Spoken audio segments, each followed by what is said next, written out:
I'm new to town, so I still see Miami as an outsider, even though I lived there for most of the year.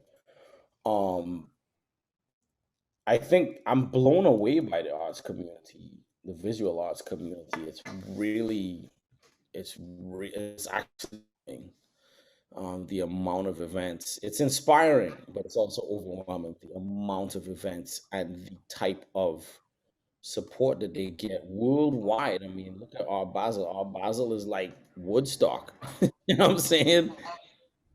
And there are people who come to Miami just because they know other people are coming to Miami to see art, and that's to me that's art creating connections like none other. Um, and the key word there is community, and there's so many great visual artists that are spending time or living in Miami, creating new work. And there's so many galleries now that I mean, I'm a big supporter of the Rubel Museum. It's one of my favorites because I love food. Like I said, food is art, and um, and so I love the concept of food and art together. And so I'm a supporter of the PAM as well, the Perez Art Museum. And what they're doing in terms of, especially with the Perez and the Black Art Fund, it's creating spaces for more expression. And you see some of it in music, but just not as much in Miami, and that's partly because of just the nature of music and how it operates in terms of the fact that there's as of now there's such a heavy touring and performing component to music that we have less time to sit down and develop something like a visual artist will spend however long working on a piece.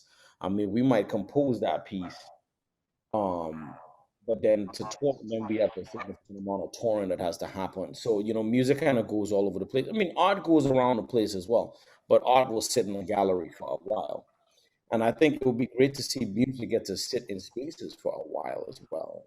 Performed music live, which is how it was. And, many of our great albums that we listen to, especially live albums, were recorded after 1, 2, 3, 4, 5, sometimes 6 week stints at the same venue, like Thelonious Monk, or people like Eric Dolphy at the Five Spot. These places people played for long times, and as a result of that, their art gets to grow in the space. So and on top of that, Miami has so many great musicians living here.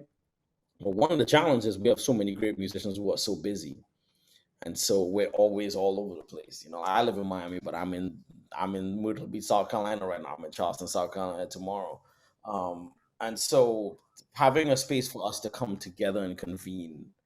When you look at any type of quote unquote bohemian spaces or gatherings, the culture grows when the people minds are able to come together and play and exchange. And there's places like there's a space called Creative Yard where I see that happening. There's a space, I mean, Lanyap. There's certain spots, but I think the key is support. And by support, I specifically mean like foundation, monetary, financial support that allows for different, I mean, different musicians to come together. But I'm a big advocate for cross genre, um, cross genre. I mean, cross pollination. So I'm a big fan of looking at a painting and then seeing what I hear. So that's literally anytime I have to write something, I go to a museum.